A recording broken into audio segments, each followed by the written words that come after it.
Bienvenidos a Mesa Política de Otra Mirada. Tenemos aquí como invitado a Germán Alarco, especialista en asociaciones público-privadas, profesor de la Universidad del Pacífico. Hoy en día, Germán, hay dos grandes temas polémicos. Uno es el escándalo de corrupción a los más altos niveles de la economía y la política, y el otro es el tema de las APPs o asociaciones público-privadas. ¿Existe una relación entre ambos? Son dos temas que están separados y que en realidad no tienen vinculación. Lo malo sería la corrupción, que probablemente llevaría algunas condenas, pero las APPs siguen siendo buenas, positivas, importantes para el país, beneficiarias para el consumidor. ¿Tú qué opinas al respecto? Yo creo que, digamos, la corrupción tiene medios. Y el medio en el cual se ha planteado la corrupción de estos últimos años es el tema tanto de la inversión pública, que es el medio tradicional, como ahora con mayor fuerza lo relativo a las asociaciones públicas privadas, y otro tema nuevo sería el vinculado ahora también a las obras por impuestos. En realidad la corrupción, tú lo has comentado muchas veces, tiene origen o explicaciones desde antropológicas, sociológicas, económicas, un sistema judicial que facilita la impunidad y otras, ¿no? Es decir, pero el medio, y lo vemos claramente ahora, es el de las asociaciones públicas privadas.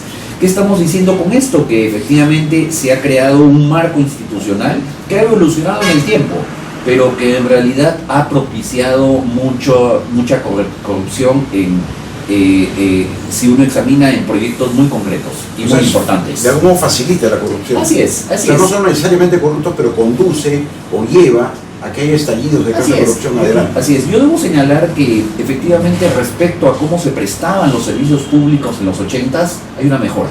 ¿Sí? Efectivamente, como resultado del terrorismo, como resultado del descalabro fiscal, se tuvo, y la incapacidad del gobierno de asumir este tipo de prestación de servicios, se tuvo que acudir a esta vía, como en muchas partes del mundo.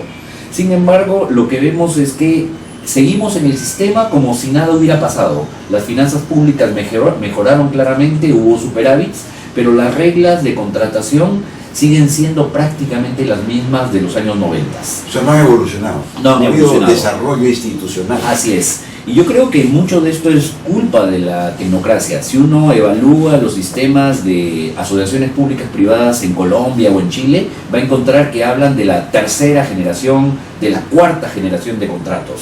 Y cuando uno revisa en el Perú, la tecnocracia y obviamente los sectores empresariales como AFIN dicen no, aquí no hay problema, todo va bien, el modelo de contratos está perfecto, ¿no? Es decir, lo que vemos en la realidad cuando analizamos una a una las concesiones que se han otorgado, las APPs, vamos a encontrar problemas. Simplemente para señalarte, alguien dice no hay que hacer nada. Perdón, gran cantidad de las APPs están con problemas judiciales previos a los temas de corrupción. Simplemente comento, por ejemplo, que la privatización portuaria implica ahorita dos procesos en la CIADI. Tanto la Terminal Sur como la Terminal Norte están bajo litigio en la CIADI. ¿Y por qué eso? Porque hablando efectivamente del puerto del Callao, una concesión estrella que efectivamente ha mejorado los rendimientos de retirar los contenedores, pero que se olvidó del proyecto del puerto en su conjunto y desde arranque tenía un gran problema en cuanto a las vialidades internas, en cómo entrar y sacar la mercadería, y no había espacios. Igual sucede en el aeropuerto de Lima. En el caso del aeropuerto, que es porque no hay planificación. Entonces, ¿dónde están los tecnócratas? Que supuestamente esta clase sabia, altamente entrenada, y yo creo que parte del problema es que no tienen visión de país y creen que se le deja todo al mercado, el mercado solito genera bienestar y eficiencia, y eso no es necesariamente cierto. No, totalmente de acuerdo. Es decir, la mayor parte de los proyectos de APPs, nosotros decimos, se han hecho sobre las rodillas. No se han hecho ni con los estudios técnicos ni con los estudios financieros necesarios. Y yo creo que ese es el primer gran error y es el primer elemento que explica las susodichas adendas. Y ahí hay una falla tecnocrática, digamos, porque quien debe decirle al Estado esto es técnicamente malo o incompleto es el experto. Así es. No es el político, ¿no? Ni el funcionario de carrera que de repente tiene una visión más limitada de las cosas. Totalmente de acuerdo. En el aeropuerto internacional, concesión estrella, tenemos un serio problema de accesos al aeropuerto. ¿Por qué? porque el propio contrato solo estableció evaluación del desempeño al año 8 de la concesión y al año 30. ¿Qué pasa en el año del 1 al 7? ¿Qué pasa del año 9 al 29? Hagan lo que quieran. Y cuando vemos las reglas de concesión, por ejemplo, de los ferrocarriles, vemos lo mismo, no hay reglas. Son las reglas, dicen, que rigen al sistema ferroviario norteamericano, pero que son reglas totalmente difusas y genéricas. Simplemente para comentarte, en el caso del puerto del Callao, gravísimo error. No se pensó en el puerto en su conjunto, hubo un problema desde el inicio serio en cómo acceder al puerto, que recién se está resolviendo después de 10 años, y los objetivos de los concursos fueron diferentes. En un caso era quién pagaba más monto, y en el otro caso quién cobraba la menor tarifa. Tú en el mismo espacio no puedes hacer una licitación con dos objetivos. ¿Por qué? Porque ya vas a tener ahí una contradicción. O lo que buscabas era beneficiar a los usuarios, o lo que buscabas era maximizar ingresos a los bancos. Una anécdota, no sé si conoces la Interoceánica Norte. No he podido ir todavía. Saliendo de Tarapoto, es una vía de 1,5 carriles. Esa es la vía que va a mejorar los tráficos interoceánicos entre Perú y Brasil. Es una broma, ¿sí? Y esto ¿Cuánto costó esto? Esto costó, inicialmente estaba planeado para $800 millones y terminó costando 2.300. Con varias adendas de por medio. Con muchas adendas de por medio, y no solo eso, y nos va a seguir costando mucho dinero hacia adelante. ¿Por qué? Porque el mantenimiento está incluido en el contrato, sí. Y no te olvides que estas concesiones... O sea, se negocia contra el Estado, por lo tanto contra el interés público. Así es. Porque el Estado es el único que debe defenderlo. Así es, y uno piensa, y la gente piensa, de que esto, como lo financió el privado, que no nos va a costar. Claro que nos va a costar. Hay una serie de pasivos que se dicen en firme y contingentes. ¿Por qué? Porque también están previstos una serie de tráficos a través de la carretera, y si los tráficos no se dan, el gobierno tiene que pagar una porción del mantenimiento. Entonces hay un componente que no sabemos todavía cuánto... Nunca pierde. Así es. Ni siquiera toma ese riesgo.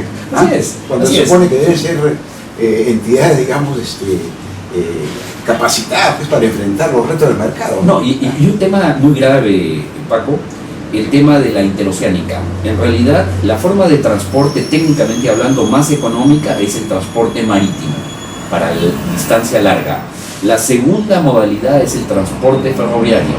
Sí. Y la tercera, que no se debe utilizar en una distancia tan larga como una interoceánica, es la terrestre. Y nosotros escogimos la opción terrestre. La peor opción. La peor opción, es decir, la opción técnica. Y con un estado rodeado de técnicos, de asesores, de gente pagada, digamos, debido a su grande calificación. Así es decir, y esto es un tema que, por ejemplo, nosotros comentamos desde hace años atrás. La opción era la opción ferroviaria, es decir, lo que ahora se está hablando del tren bioceánico, esa era la alternativa, técnicamente hablando en términos de costos, y era la alternativa que minimiza los impactos sobre el medio ambiente. ¿Por qué? Porque una tecnología ferroviaria tiene estaciones en lugares determinados y tiene la capacidad de controlar los flujos que se movilizan.